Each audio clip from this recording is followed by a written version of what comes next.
The man lay bleeding in the street. The orange cat's reaction brought everyone to tears. The late afternoon sun cast long shadows across Elm Street, painting the familiar storefronts of Havenwood, Illinois, in hues of orange and gold. Eleanor Vance, 81 years young and a creature of habit, was taking her usual post-dinner stroll. She enjoyed the quiet of the evenings, the gentle hum of crickets, the occasional wave from a passing neighbor. Suddenly, a commotion erupted a block ahead. A small crowd had gathered, their voices a jumble of concern and confusion. Eleanor quickened her pace, her heart tightening with a familiar anxiety. She wasn't as spry as she used to be, but she couldn't ignore the feeling that something was terribly wrong. As she drew closer, she saw him. A man, lying on the sidewalk, his face pale and still. His briefcase lay beside him, its leather worn and scuffed, a silent testament to years of use. But it wasn't the man, or the briefcase, that immediately caught Eleanor's attention. It was the cat. A large orange tabby, with fur the color of a sunset, was pacing frantically around the fallen man. It wasn't acting like a typical stray. It was darting between the man and the onlookers, emitting a series of urgent, almost desperate meows. It was unmistakably trying to get their attention. "He's trying to tell us something?" a young woman in the crowd exclaimed, her voice trembling. "He's trying to help." The cat then did something even more extraordinary. It sat down directly in front of the man's briefcase, staring intently at it, and let out a long, mournful yowl. It repeated this action several times, moving between the man and the briefcase, its amber eyes filled with an almost unnerving intelligence. Eleanor, despite her initial shock, felt a surge of admiration for the creature. She'd always had a soft spot for animals, believing they possessed a wisdom that humans often overlooked. The paramedics arrived, their sirens shattering the evening calm. They worked quickly and efficiently, assessing the man's condition, preparing him for transport. He was still alive, but barely. As they lifted him onto the stretcher, the orange cat made one final, desperate attempt. It jumped onto the stretcher, landing softly beside the man, and let out a soft, almost pleading purr. One of the paramedics gently shooed it away. The ambulance sped off, its lights flashing, its siren fading into the distance. The crowd slowly dispersed, their whispers lingering in the air. Eleanor, however, remained. She couldn't shake the image of the cat, its desperate attempts to help, its strange fixation on the briefcase. The police had taken the briefcase, standard procedure, she assumed. But the cat was still there, sitting on the sidewalk where the man had fallen, staring in the direction the ambulance had gone. Eleanor approached the cat cautiously. "You poor thing," she murmured, extending a hand slowly. "You tried to help him, didn't you?" The cat looked up at her, its amber eyes seeming to hold a deep sadness. It allowed Eleanor to stroke its fur, a low rumble of a purr vibrating beneath her fingers. As she petted the cat, her gaze fell upon the spot where the briefcase had lain. A faint indentation in the pavement, a few scattered papers that had escaped the officer's notice. A sense of unease, a feeling of unfinished business, settled over her. The man, the cat, the briefcase. There was a story here, a story that was just beginning. And Eleanor, with her quiet life and her compassionate heart, felt an irresistible pull to uncover it. The next few days were a blur of activity. Eleanor learned from the local newspaper, the Havenwood Herald, that the man's name was Daniel McCormick. He was 68 years old, a retired history professor, and a relatively new resident of Havenwood, having moved there only a year prior. He was in critical condition at the Havenwood General Hospital, suffering from a massive stroke. Eleanor visited the hospital, but she wasn't allowed to see him. He was in intensive care, his condition precarious. She left her name and number with a nurse, hoping for an update. She also visited the police station, inquiring about the briefcase. Sergeant Miller, a kind-faced man with a weary demeanor, informed her that it was standard procedure to hold onto personal belongings until the next of kin could be located. He confirmed that they hadn't found any family yet. He did, however, seem intrigued by Eleanor's description of the cat's behavior. "Animals are smarter than we give them credit for," he admitted. "We had a case a few years back. A dog that led us to a missing child. You never know." Eleanor left the police station with a renewed sense of purpose. She felt a growing responsibility, not just to the cat, but to Daniel McCormick himself. She needed to understand what had happened, to uncover the story behind the man and his mysterious briefcase. She started by visiting his apartment, a small, tidy unit in a quiet building on the edge of town. The landlord, a gruff but ultimately kind man named Mr. Henderson, let her in after some initial hesitation. The apartment was sparsely furnished, but it spoke volumes about its occupant. Bookshelves lined the walls, filled with volumes on history, philosophy, and literature. A worn leather armchair sat beside a window, overlooking a small garden. A half-finished chess game sat on a table, the pieces arranged in a complex, intricate pattern. On the desk, Eleanor found a framed photograph. It showed a younger Daniel McCormick, smiling, his arm around a beautiful woman with kind eyes and a warm smile. A small girl, with bright, mischievous eyes, stood in front of them, holding a fluffy white cat. Eleanor felt a pang of sadness. It was a picture of a happy family, a family that, judging by the dust on the frame, no longer existed. She spent hours in the apartment, carefully examining its contents. She found no address book, no letters, no obvious clues to Daniel McCormick's past or his present circumstances. The briefcase, of course, was the missing piece of the puzzle. That evening, Eleanor returned to the spot where Daniel had collapsed. The orange cat was there, waiting. It greeted her with a soft meow, rubbing against her legs. "I'm trying to help him, kitty," she whispered. "I'm trying to find out what happened." The cat looked up at her, its amber eyes seeming to hold a glimmer of understanding. It then did something unexpected. It padded over to the nearby bushes and nudged a small, crumpled piece of paper with its nose. Eleanor picked it up. It was a receipt from a local antique shop, dated just a few days before Daniel's collapse. The item purchased, one antique lockbox, key missing. Eleanor's heart skipped a beat. Could this be connected to the briefcase? Was there something inside the briefcase, something that Daniel had been trying to protect, something that had led to his collapse? The mystery deepened, and Eleanor's determination to solve it grew stronger. The orange cat, which Eleanor had started calling Rusty due to his vibrant fur, became her constant companion. He followed her everywhere, his presence a comforting reminder of their shared mission. He seemed to understand on some intuitive level that Eleanor was trying to help Daniel. The police, after repeated inquiries from Eleanor and a subtle nudge from Sergeant Miller, who seemed to be developing a grudging respect for the elderly woman's persistence, finally allowed her to see Daniel McCormick's briefcase. It was a standard, leather briefcase, well-worn but sturdy. It was locked, of course, and the police hadn't been able to open it without potentially damaging its contents. They had found no key on Daniel's person.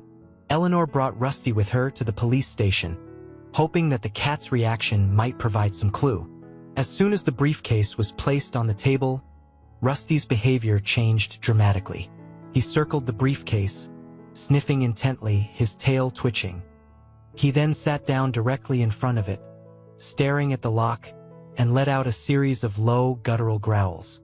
He pawed at the briefcase, trying to get it open, his claws scraping against the leather.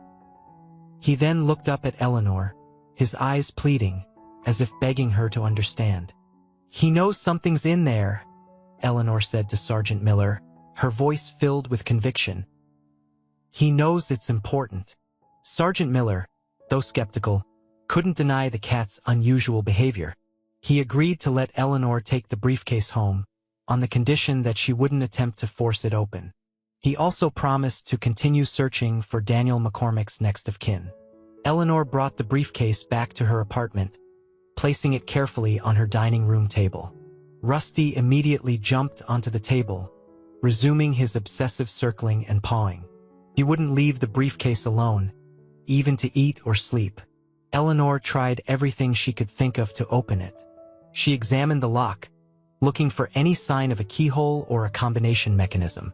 She searched Daniel's apartment again, hoping to find a key hidden somewhere. She even contacted a locksmith, who told her that without the key, forcing the lock would likely damage the contents. The briefcase remained stubbornly locked, its secrets guarded by a combination of metal and Rusty's unwavering obsession. Eleanor felt a growing sense of frustration, but she refused to give up. She knew, somehow, that the answer to Daniel's collapse, and perhaps even to his life, lay within that worn leather case. And she was determined to unlock it with or without a key. The cat's unwavering focus fueled her own, a silent partnership forged in the pursuit of a hidden truth. Eleanor's investigation took her on a journey through Havenwood's quiet streets and into the lives of its residents. She started with the antique shop, the one listed on the receipt Rusty had found. The shop owner, a kindly old woman named Mrs. Gable, remembered Daniel McCormick well. He was a quiet man, she recalled, but he had a real passion for history. He spent hours browsing my collection, always asking about the stories behind the objects. She remembered selling him the lockbox. He said he was looking for something special, she said, her voice trailing off. Something to hold a precious memory. Eleanor asked about the key, but Mrs. Gable explained that the lockbox had come without one. It was part of an estate sale, she said. The family couldn't find the key. I told Mr. McCormick that it might be difficult to open, but he didn't seem to mind. He said he'd find a way. Eleanor left the antique shop with more questions than answers. Why was Daniel so determined to acquire a lockbox without a key? What precious memory was he planning to store inside? Her next stop was the Havenwood Historical Society, hoping to learn more about Daniel's background as a history professor.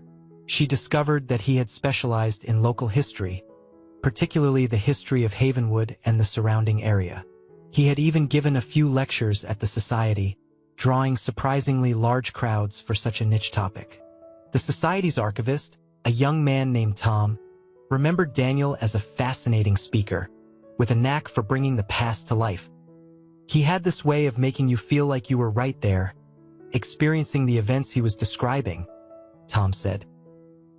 He was particularly interested in the stories of ordinary people, the unsung heroes of Havenwood's history. Tom also mentioned that Daniel had been researching a specific family, the Millers, who had been among the original settlers of Havenwood. He had spent hours poring over old documents, maps, and photographs, trying to piece together their story. Eleanor felt a flicker of excitement.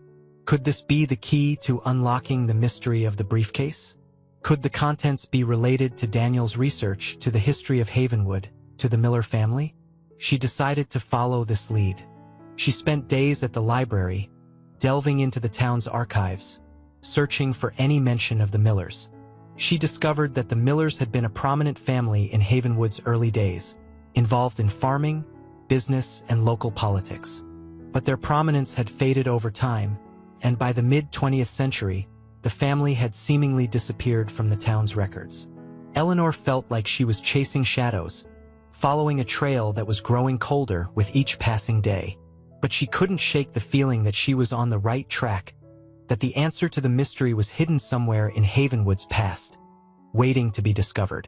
And Rusty, her faithful companion, remained by her side, his unwavering obsession with the briefcase a constant reminder of the secrets it held. Eleanor's breakthrough came from an unexpected source. She was having tea with Mrs. Henderson, the grocery store cashier, sharing her frustrations about the locked briefcase and the elusive Miller family. Mrs. Henderson, a font of local knowledge, suddenly exclaimed, "The Millers! Why, my grandmother used to tell stories about them. She said they had a big farm out by the old creek, but it burned down years ago. Folks said it was cursed." Eleanor's ears perked up. "Cursed?" she asked. "Well, that's just an old wives' tale, of course," Mrs. Henderson said with a chuckle. "But there were rumors of a hidden treasure, something the Millers had brought with them from the old country. They say it was never found after the fire. A hidden treasure. Could this be what Daniel McCormick had been searching for?" Could this be what was inside the briefcase? Eleanor, with renewed determination, decided to visit the site of the old Miller farm. She packed a lunch, grabbed a map from the Historical Society, and, of course, brought Rusty along. The farm was long gone, replaced by overgrown fields and a tangle of trees. But with the help of the map and some careful searching, Eleanor found the remnants of the old foundation, a few crumbling stones hidden beneath a thick layer of leaves and vines. Rusty, who had been unusually quiet during the drive, suddenly became agitated. He sniffed the ground, his tail twitching, and then started pawing at a particular spot near the foundation, a patch of earth that seemed slightly disturbed. Eleanor knelt down, her heart pounding. She started digging using a small trowel she had brought with her. The soil was loose and damp. After a few minutes, her trowel struck something hard. She carefully cleared away the dirt, revealing a small metal box. It was old and rusty, but it was clearly a lockbox, similar to the one Daniel had purchased from the antique shop. Eleanor's hands trembled as she lifted the box. It was surprisingly heavy. She tried to open it, but it was locked. And then she remembered the antique shop receipt, the missing key. She looked at Rusty, who was watching her intently. "Do you think?" she whispered. She held the box out to Rusty. He sniffed it, then looked up at her, his eyes filled with an almost uncanny understanding. He then turned his attention back to the briefcase, which Eleanor had placed on a nearby rock. He jumped onto the rock, circled the briefcase once, and then, with a deliberate movement, nudged a small, almost invisible button hidden beneath the leather handle. A faint click echoed in the silence. Eleanor stared in disbelief. She gently pressed the button again. Another click. And then, with a soft creak, the briefcase sprang open inside. Nestled among layers of faded velvet was a small, tarnished key. It was old, its intricate design hinting at a bygone era. Eleanor carefully removed the key, her hands shaking with anticipation. She knelt down beside the rusty lockbox and, with a deep breath, inserted the key into the lock. To fit. With a gentle turn, the lock clicked open. Eleanor lifted the lid, her heart pounding in her chest. The box wasn't filled with gold or jewels, as the old rumors had suggested. Instead, it contained a collection of carefully preserved documents, photographs, and a single, leather-bound journal. Eleanor carefully removed the contents, spreading them out on a clean cloth she had brought with her. The photographs showed generations of the Miller family, their faces staring out from the past, their lives frozen in time. The documents were deeds, letters, and other records, detailing the family's history in Havenwood. But it was the journal that drew Eleanor's attention. Its cover was worn and faded, its pages filled with elegant, spidery handwriting. It was the diary of Sarah Miller, the last surviving member of the family to live on the farm. As Eleanor began to read, the story of the Millers and the secret of the briefcase unfolded before her. Sarah Miller had been a young woman in the early 1900s, a time of great change and upheaval. She had fallen in love with a man from a different social class, a man her family disapproved of. Their love was forbidden, their meetings secret.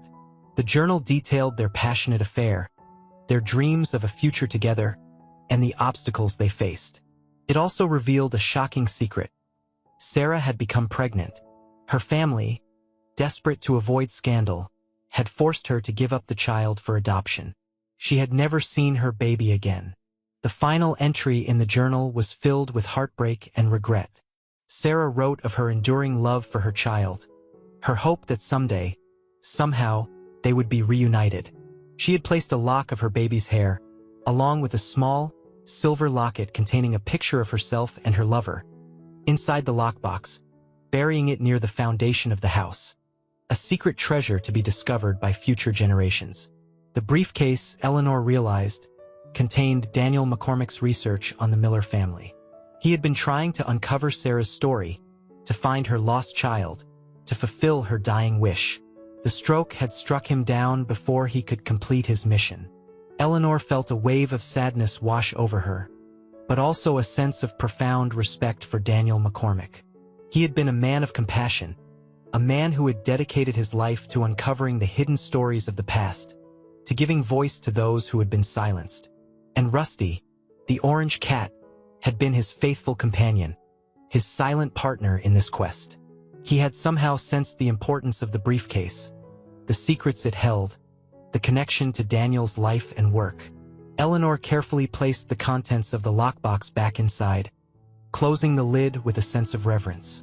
She knew she had a responsibility to fulfill Daniel's mission, to find Sarah Miller's lost child or their descendants.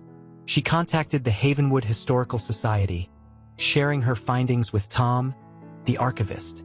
He was amazed by the story, by Eleanor's persistence, and by Rusty's uncanny intuition. Together, they began the painstaking process of tracing Sarah Miller's child. They used the information in the journal along with census records, birth certificates, and adoption records to follow the trail.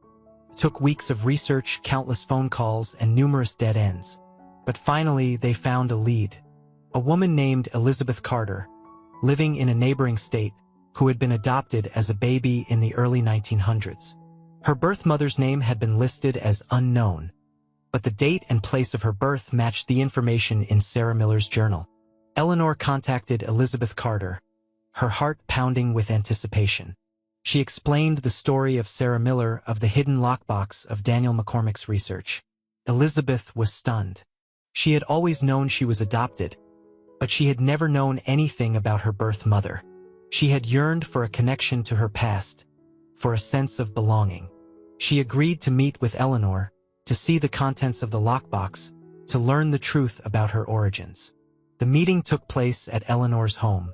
Rusty, of course, was present, sitting quietly beside Eleanor, his amber eyes watching Elizabeth with an almost uncanny intensity. Eleanor carefully showed Elizabeth the photographs, the documents, and Sarah Miller's journal.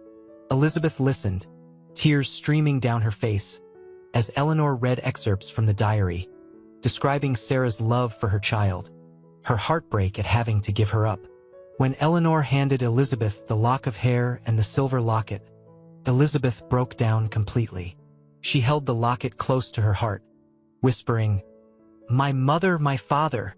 It was a moment of profound emotional connection, a moment of healing and reconciliation. A lost family had been found, a broken circle had been closed. Elizabeth, it turned out, had children and grandchildren of her own. They were all eager to learn about their newfound family history, to connect with their roots in Havenwood. The story of Sarah Miller, Daniel McCormick, Eleanor Vance, and Rusty the cat became a local sensation. The Havenwood Herald published a front-page article celebrating the power of love, the importance of history, and the extraordinary bond between humans and animals. Daniel McCormick never regained consciousness. He passed away peacefully a few weeks after Eleanor found the lockbox, surrounded by the quiet hum of the hospital machines. But his legacy lived on, in the lives he had touched, in the story he had helped to uncover. Eleanor, who had once been a solitary figure, found herself at the center of a vibrant community. She became a local celebrity, known for her kindness, her persistence, and her remarkable partnership with Rusty.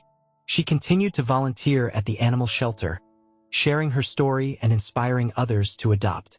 She also became a regular speaker at the Historical Society, sharing her passion for local history and the importance of preserving the past. Rusty, of course, remained by her side, her faithful companion, her furry guardian angel. He became a beloved figure in Havenwood, a symbol of loyalty, intuition, and the unexpected ways in which animals can enrich our lives. The briefcase, along with the contents of the lockbox, were donated to the Havenwood Historical Society, where they became a permanent exhibit, telling the story of Sarah Miller, Daniel McCormick, and the orange cat who had brought them all together. Eleanor often visited the exhibit, gazing at the photographs, reading excerpts from Sarah's journal, remembering the journey that had brought her to this place. She felt a deep sense of gratitude for the unexpected turns her life had taken, for the friendships she had made, for the love she had found. Years passed. Eleanor grew older, frilier, but her spirit remained strong. She continued to live in her small, tidy bungalow, surrounded by her books, her memories, and the comforting presence of Rusty. One quiet evening, as the sun was setting over Elm Street, painting the sky in hues of orange and gold, Eleanor passed away peacefully in her sleep, with Rusty curled up beside her. They were buried together, in a quiet corner of the town cemetery, under a simple headstone that read, Eleanor Vance and Rusty, partners in discovery, friends forever. Their story, like the echoes of the past, continued to resonate throughout Havenwood, a reminder that even in the smallest of towns, in the most ordinary of lives, extraordinary things can happen. It was a testament to the power of human connection, the enduring bond between humans and animals, and the enduring legacy of love, loss, and redemption. And it all began with a dying man on the street, and an orange cat who did something no one could believe, leading a kind, elderly woman on a journey of discovery that would change her life, and the lives of many others, forever. They thought the diner was going bankrupt, but a cat in a town changed everything. The Sunrise Diner stood on a stretch of Route 40 that most folks just zoomed past, eager to get towel somewhere else.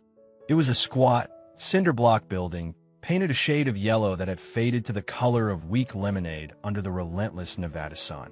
A neon sign proclaiming Sunrise Diner Home Cook-In flickered intermittently, the S having given up the ghost years ago. The paint on the wooden door was peeling, revealing layers of past colors, like geological strata of a forgotten time. Walter Miller, the owner and sole operator of the Sunrise, was as weathered and worn as the diner itself. He was a man carved from the landscape, his face a roadmap of wrinkles etched by sun and time, his hands gnarled and strong from decades of flipping pancakes and pouring coffee. He'd inherited the diner from his father, who'd built it back in the 50s when Route 40 was a bustling artery of American travel. Now, the interstate bypassed the town, leaving the Sunrise in a quiet eddy of forgotten Americana. Walter didn't mind the quiet. He'd always been a man of few words, finding solace in the steady rhythm of the diner. Up before dawn, prepping the coffee, mixing the batter, the sizzle of bacon on the griddle, these were the sounds of his life, his comfort, his purpose. He wasn't alone, though. He had Rusty. Rusty was a ginger cat, a magnificent specimen of feline indifference and subtle charm. He'd appeared one dusty morning, a skinny, mewling kitten, no bigger than Walter's hand. He looked like a miniature dust devil, swirling around Walter's legs as he unlocked the diner. Walter, a man who'd never owned a pet in his life, had found himself inexplicably drawn to the creature. He'd left out a saucer of milk, expecting the kitten to vanish as quickly as he'd arrived. But Rusty stayed. He became a fixture at the Sunrise, a silent, watchful presence. He'd greet each day perched on the cracked concrete step outside the diner, his amber eyes following the occasional car that rumbled past. He wasn't a beggar, though. He rarely meowed for food, accepting scraps from Walter with a dignified nod, as if bestowing a royal favor. He preferred to sit, a ginger sentinel, observing the comings and goings of the Sunrise. The regulars, a small but loyal bunch, had grown accustomed to Rusty. Old Man Hemmings, who came every morning for his 2 eggs over easy and a side of gossip, would scratch Rusty behind the ears, muttering about the weather and the sorry state of the world. Sarah Jenkins, a young mother who worked the night shift at the nearby truck stop, would often share a piece of her toast with Rusty, whispering her dreams of a better life to the unblinking cat. The Sunrise wasn't just a place to eat. It was a refuge. It was a place where the coffee was always hot, the conversation was easy, and the presence of a ginger cat on the doorstep offered a strange sense of comfort. Walter, in his quiet way, was the anchor of this little world. He listened more than he spoke, offering a sympathetic ear, a knowing nod, a refill of coffee at just the right moment. He knew everyone's order by heart, their stories, their worries, their joys. But time, like the relentless desert wind, was wearing Walter down. His hands, once so steady, now trembled slightly. His back ached with a constant, dull throb. He found himself forgetting things, orders, names, even where he'd put the sugar. He tried to ignore it, to push through, but the truth was undeniable. He was getting old. He'd started noticing it more after his 75th birthday. A quiet affair, marked only by a slightly larger slice of pie for Old Man Hemmings and a whispered happy birthday from Sarah Jenkins. Rusty, of course, had received an extra helping of tuna, which he'd accepted with his usual regal composure. The thought of closing the Sunrise was a knot in Walter's stomach. It wasn't just a business. It was his life, his legacy, his connection to his father. And then there was Rusty. What would become of the cat? He couldn't bear the thought of Rusty, his constant companion, being alone, abandoned. The idea haunted him, a silent fear that gnawed at the edges of his quiet days. One particularly slow afternoon, with only the hum of the refrigerator and the occasional sigh of the wind for company, Walter sat at the counter, staring out the window. Rusty was curled up on his usual spot on the doorstep, basking in a patch of late afternoon sun. Walter watched him, a deep sadness welling up inside him. "What am I going to do, Rusty?" he murmured, his voice barely a whisper. The cat, as if sensing the weight of his words, opened one amber eye, regarded Walter for a moment, then closed it again, seemingly content in the present moment. But Walter couldn't share that contentment. The future loomed, a vast, uncertain expanse, and he felt utterly lost. He knew he couldn't keep going like this, but the alternative was unthinkable. He was trapped, caught between his failing body and his unwavering loyalty to the diner and the ginger cat who had become his unlikely family. The sun dipped below the horizon, painting the sky in hues of orange and purple. The neon sign flickered to life, its brokenness casting a jagged shadow on the empty parking lot. Walter sighed, the sound heavy with the weight of his unspoken fears. He knew a decision was coming, a decision that would change everything. He just didn't know if he was strong enough to make it.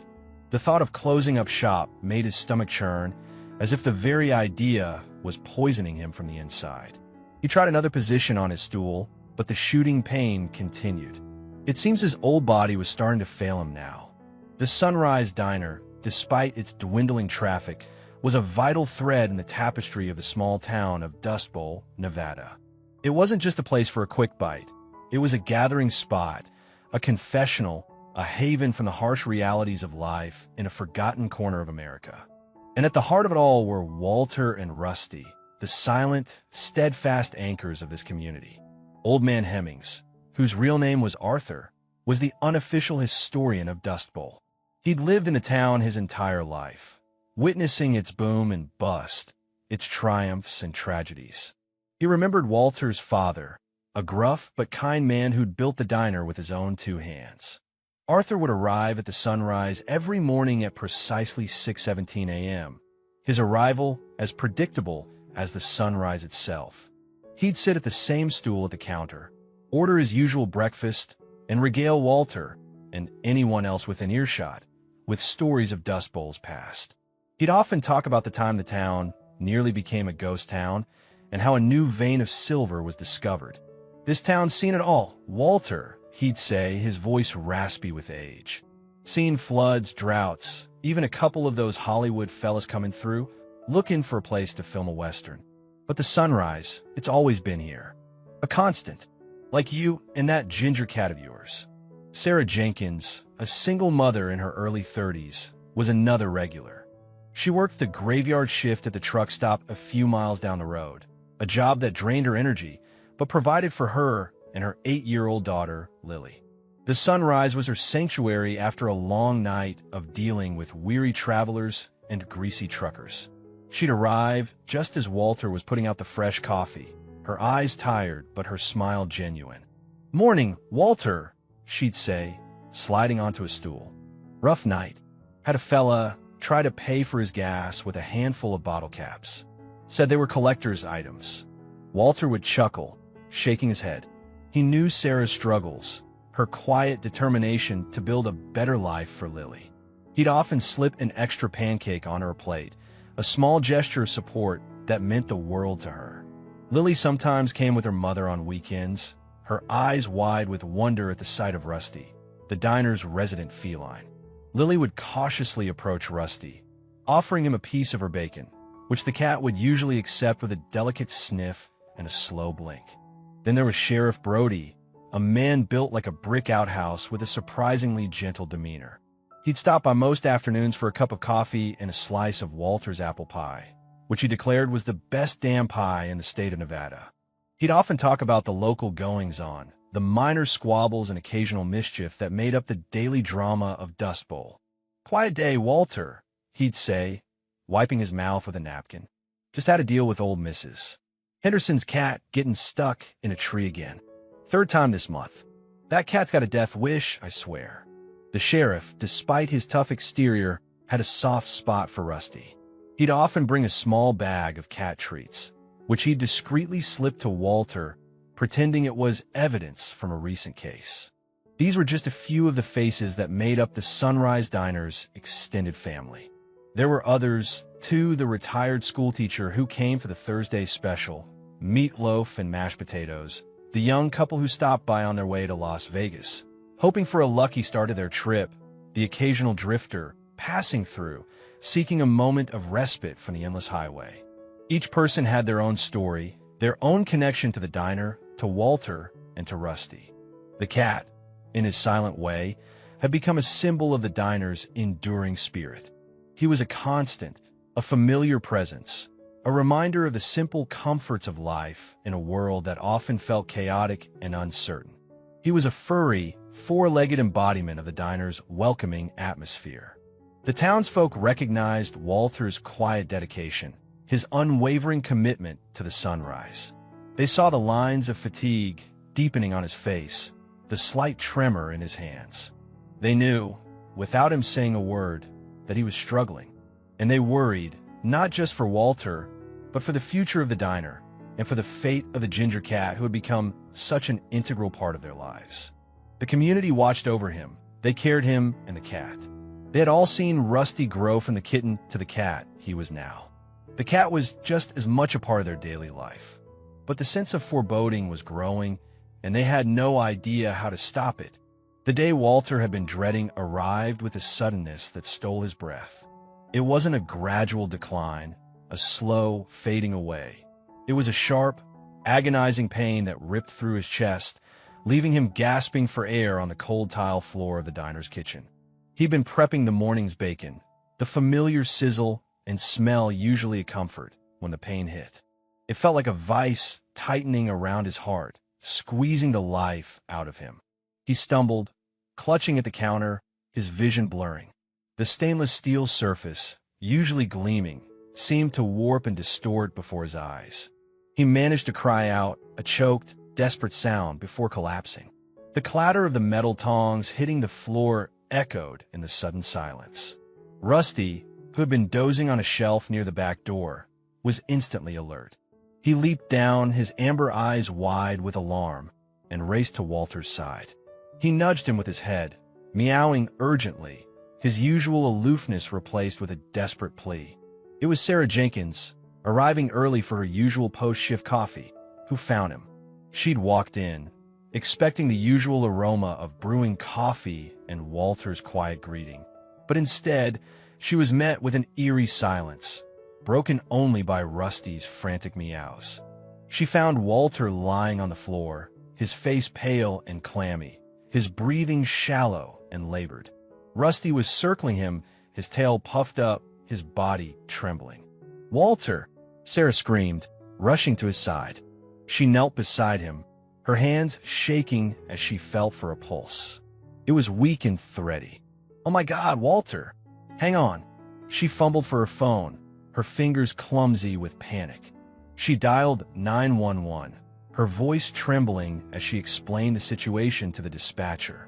"Sunrise Diner Route 40. I think he's having a heart attack. Please hurry." The wait for the ambulance felt like an eternity. Sarah stayed by Walter's side, talking to him, trying to keep him conscious, even though he barely seemed aware of her presence.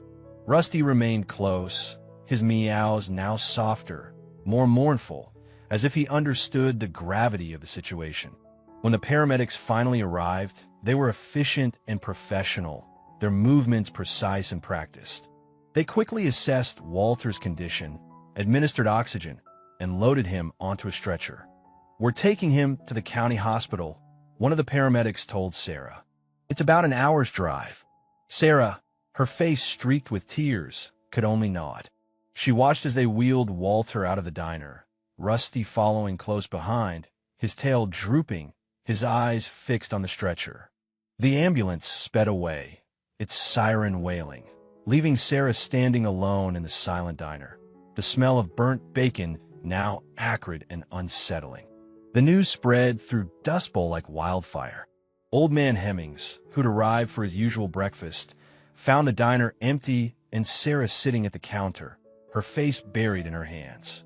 He listened, his own heart heavy with dread, as she recounted the morning's events. Sheriff Brody arrived soon after, his usual jovial demeanor replaced with a grim seriousness. He questioned Sarah, took notes, and then made a phone call to the hospital, his voice low and concerned. The word spread from neighbor to neighbor, from phone call to phone call. The small town was united in its shock and worry.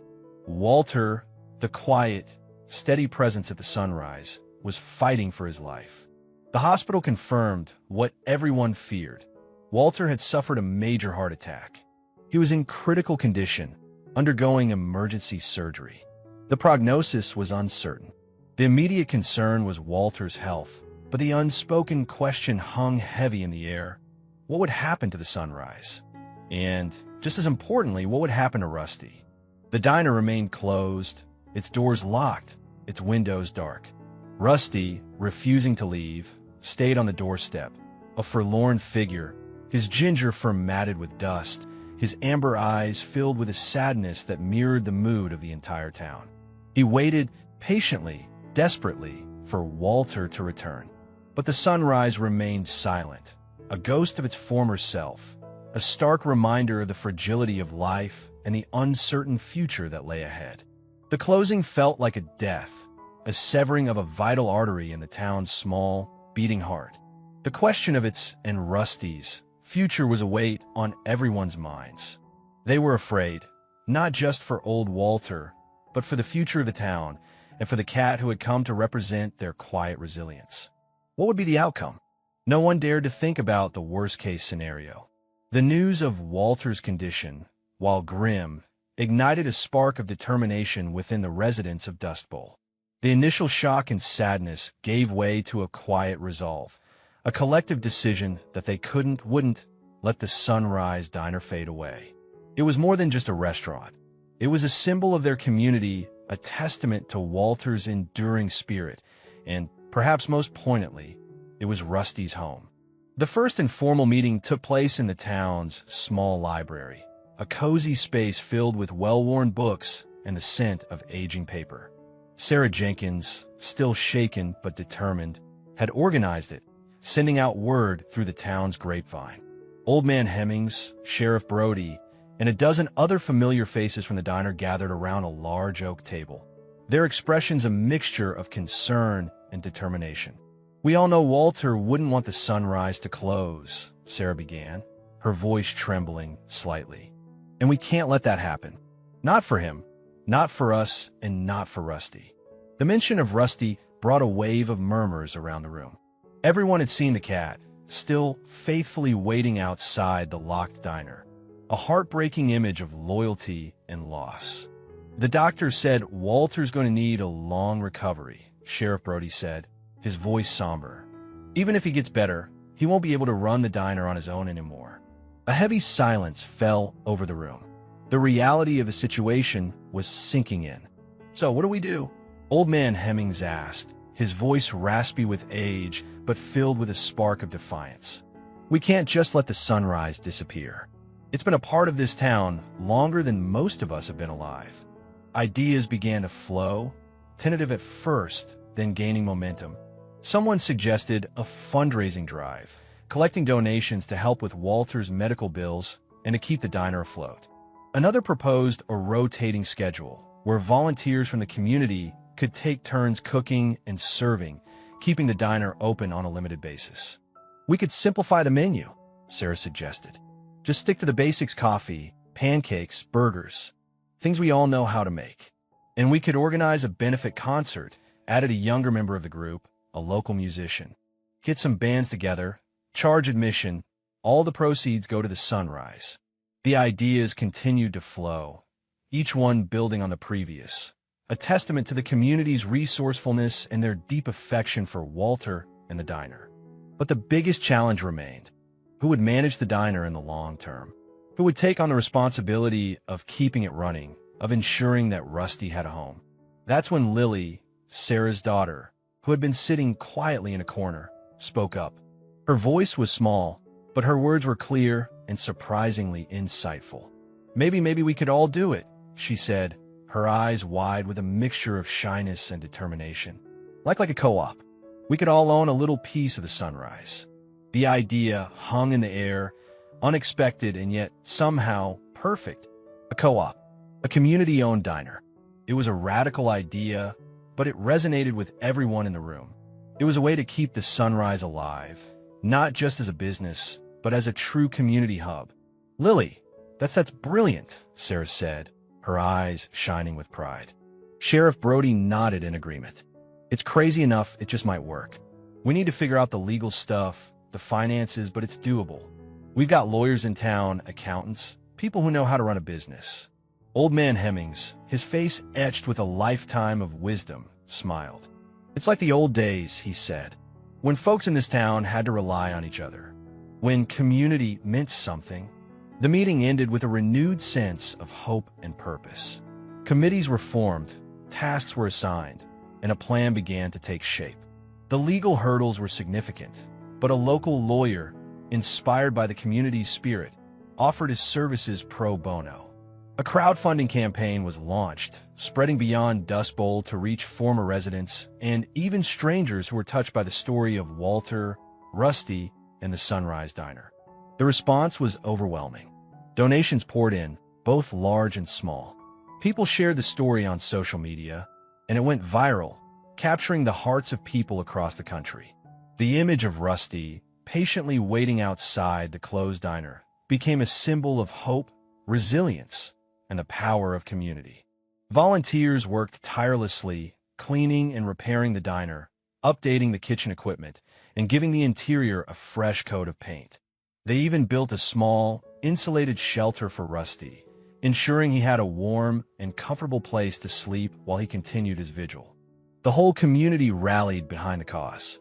People who hadn't spoken in years were suddenly working side by side. The work and camaraderie healed old wounds and forged new friendships. It was almost miraculous, an ray of light in the dark days of Walter's hospitalization. Weeks turned into months. Walter, after a grueling recovery, was finally discharged from the hospital. He was weaker, his steps more hesitant, but his spirit remained unbroken. The first place he wanted to go, of course, was the Sunrise Diner.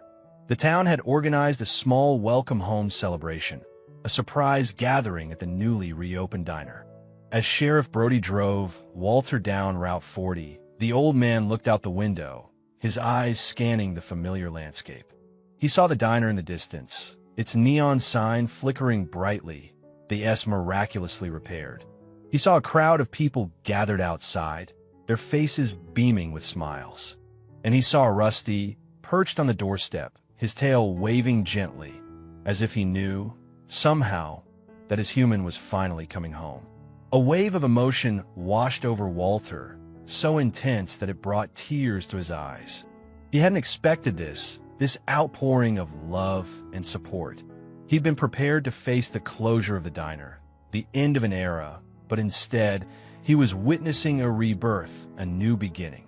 As he stepped out of the car, the crowd erupted in cheers. He was greeted with hugs, handshakes, and words of welcome.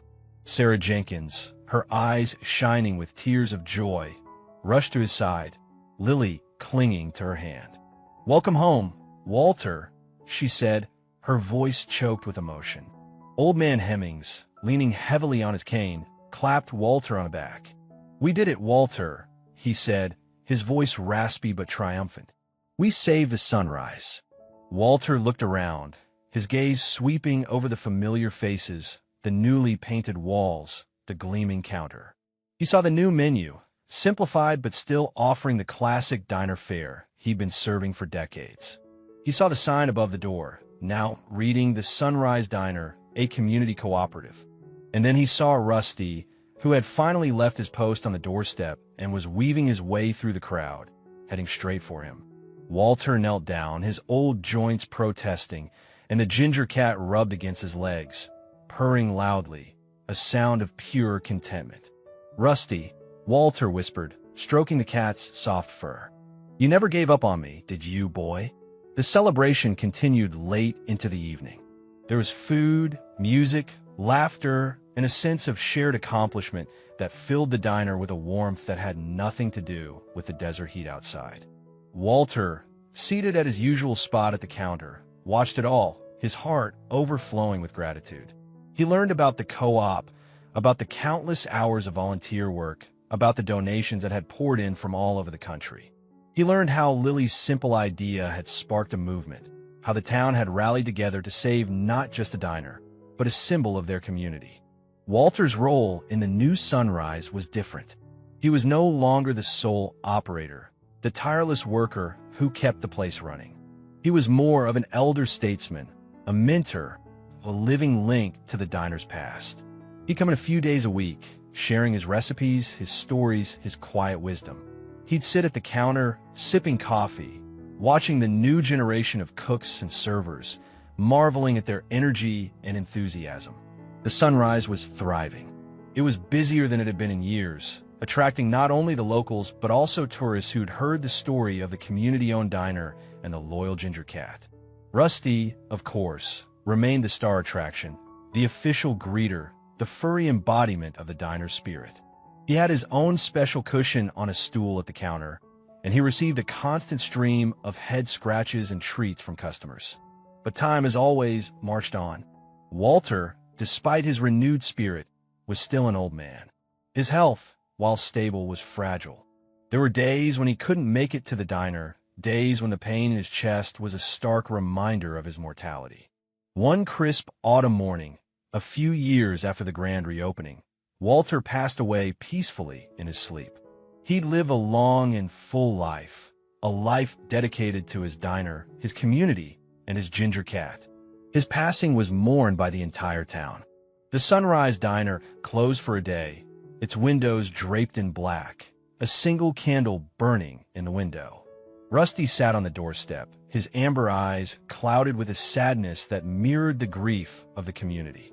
The funeral was held at the town's small church, the same church where Walter's parents had been married, where he'd been baptized. The church was overflowing with people, not just from Dust Bowl, but from all over, people who'd been touched by Walter's story, by the story of the Sunrise Diner. Old man Hemmings, his voice trembling with emotion, delivered the eulogy. He spoke of Walter's quiet strength, his unwavering kindness, his deep love for his community. He spoke of the diner, of its history, of its importance as a gathering place, a symbol of hope and resilience. And he spoke of Rusty, the ginger cat who had been Walter's constant companion, his loyal friend, the furry guardian of the Sunrise. He told the story about how the town had saved the diner, in a great degree, so the cat could still has a home. After the service, the mourners gathered at the Sunrise Diner for a final farewell.